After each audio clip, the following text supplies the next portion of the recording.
Hello my dear students, मैं भूषण गायकवाड़ आप सभी का बहुत बहुत स्वागत करता हूं हमारे इस ऑनलाइन प्लेटफॉर्म पर।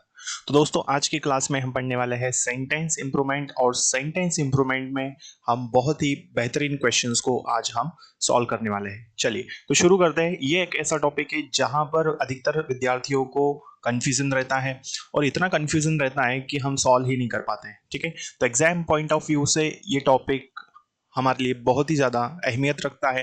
तो आइए शुरू करते हैं इस टॉपिक को। चलिए, तो हम बात कर रहे हैं सेंटेंस इंप्रूवमेंट की, और ये हमारी आज की सेकेंड क्लास रहेगी। ठीक है, फर्स्ट क्लास में हमने काफ़ी सारे क्वेश्चन सॉल्व किए थे, और इसके बाद में इस क्लास में भी हम काफ़ी बेहतरीन क्वेश्चंस को सॉल्व करने वाले हैं। आइए तो शुरू करते हैं। तो फर्स्ट क्वेश्चन आपके सामने समझिएगा क्या दिया बेटा। फर्स्ट क्वेश्चन देखिए, तो लिखा है इसमें, please take out your shoes and put out the light.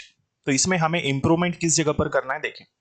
तो take out your shoes and put out the light, हमें इंप्रूवमेंट इतने इतने सेंटेंस में देना है कि इसकी जगह पर कुछ और इंप्रूवमेंट हो सकता है या फिर नहीं हो सकता।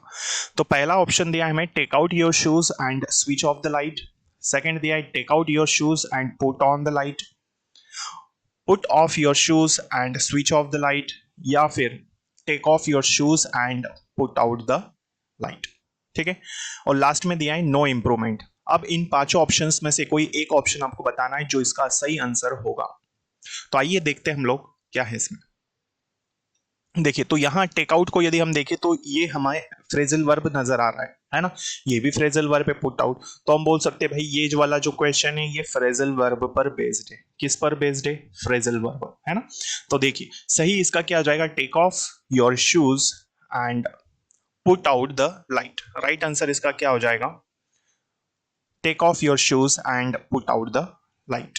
ठीक है, अपने शूज उतारो और लाइट को क्या कर दो, बंद कर दो।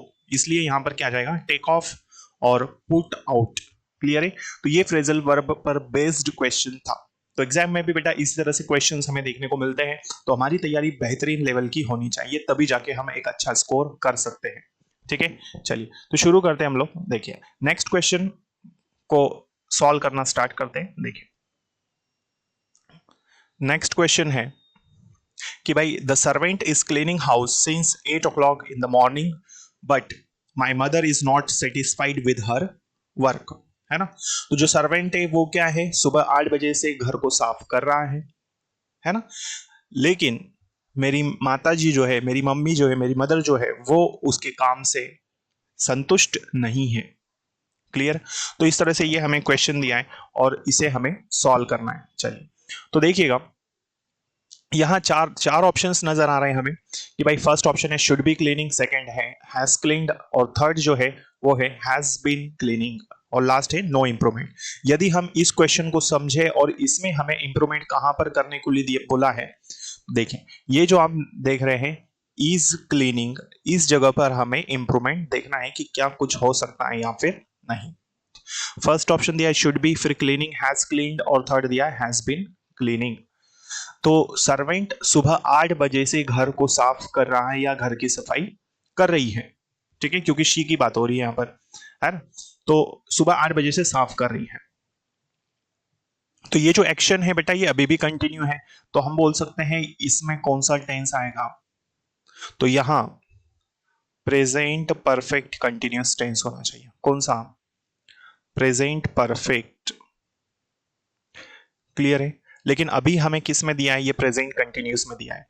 तो और यहां पर सबसे बड़ी प्रॉब्लम क्या है कि सींस दिया है, और सींस हमें पता है ये प्रेजेंट परफेक्ट कंटिन्यूअस टेंस में आता है ना। तो यहां पर हैज क्लीन्ड गलत हो जाएगा क्योंकि present perfect, should be cleaning wrong. तो बचा कौन सा, ऑप्शन नंबर 3 जो हमारा सही होगा। तो इस क्लीनिंग की जगह पर इंप्रूवमेंट क्या आना चाहिए, हैज बीन। ठीक है, प्रेजेंट परफेक्ट कंटिन्यूअस टेंस में ये एक्शन होना चाहिए, क्योंकि लगातार कुछ समय से होने वाले एक्शंस किस में आते हैं, प्रेजेंट परफेक्ट कंटिन्यूअस टेंस में। तो सर्वेंट सुबह 8 बजे से, है ना, सुबह की 8 बजे से घर की सफाई कर रही है, लेकिन मेरी मम्मी जो है वो उसके काम से सेटिस्फाइड नहीं है। क्लियर है यहां तक। आइए आगे बढ़ते हैं। नेक्स्ट नेक्स्ट क्वेश्चन है, देखिए, they were delighted to see him fully recover. ठीक है, ऑप्शंस यहाँ पर 5 ऑप्शन है इस क्वेश्चन के लिए और हमें इंप्रूवमेंट करने के लिए बोला है कहां पर, तो ये जो हिम फुली रिकवर है इसकी जगह पर हमें इंप्रूवमेंट चाहिए। तो क्या हो सकता है, पहला दिया है हिम फुली रिकवर्ड, सेकंड दिया ही fully recovered, his fully recovered, him fully recovery, और लास्ट दिया नो एरर। क्लियर है। तो यहां पर ही फुली रिकवर्ड तो हो नहीं सकता, गलत है। हिज नहीं हो सकता प्रोनाउन के हिसाब से, और ये ऑब्जेक्टिव केस यहां पर नहीं हो सकता। ठीक है, हो सकता है लेकिन यहां पर रिकवरी रॉन्ग है। तो राइट आंसर देखे तो क्या जाएगा, हिज हिम फुली रिकवर्ड। तो they were delighted to see him fully recovered. Clear है। तो इस तरह से हमें एग्जाम में क्वेश्चन सॉल्व करने होते हैं। आइए आगे बढ़ते हैं। Next question, he took a longer time to read the text. उसे टेक्स्ट पढ़ने में या पढ़ने में काफी समय लगा, है ना। He wanted to go about it carefully, जिसको वो क्या है सावधानी पूर्वक पढ़ना चाहता था। क्लियर है। तो उसको बहुत ज्यादा टाइम लग गया वो पढ़ने में जिसको वो सावधानी पूर्वक पढ़ना चाहता था। अब हमें इंप्रूवमेंट कहां पर करना है इस क्वेश्चन में, तो भाई हमें दिया ये जो रेड पेन से रेड इंक से लिखा है गो अबाउट इट केयरफुली, तो ये जो रेड वाला पार्ट है इसे हमें देखना है कि इसकी जगह पर कोई इंप्रूवमेंट हो सकता है या फिर नहीं। तो पहला दिया है go about it, hastily go it, go at is it casually, wrong है ना। फिर दिया है third go through it carefully, तो गो थ्रू इट हरीडली, तो भाई जल्दी से कैसे पढ़ेंगे और हड़बड़ी में, तो ये वाला ऑप्शन रॉन्ग हो जाएगा। ठीक है, hastily go at it casually, casually नहीं पढ़ सकता भाई, गलत है ना।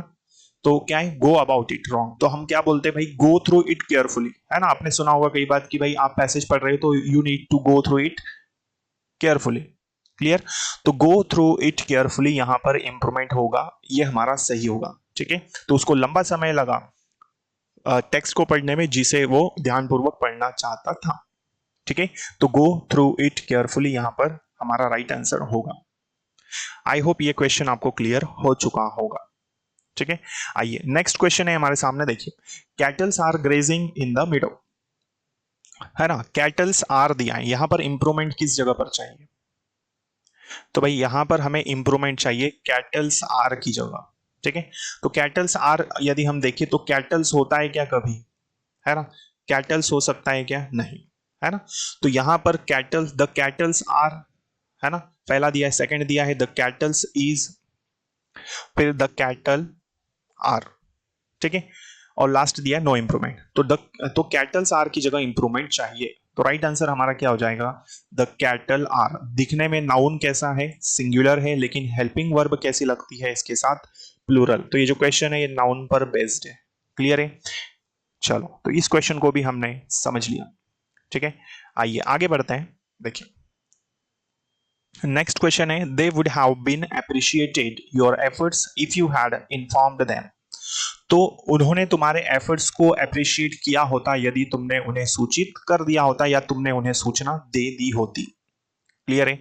चलिए, तो इस क्वेश्चन के लिए भी नीचे 4 ऑप्शंस दिए हैं। फर्स्ट यदि हम बात करें फर्स्ट ऑप्शन के बारे में, तो फर्स्ट क्या है बेटा, फर्स्ट ऑप्शन दिया है would have appreciated, second would have appreciated of, और थर्ड क्या है वुड बी अप्रिशिएटेड, और फोर्थ ऑप्शन दिया है should have been appreciated, last no error.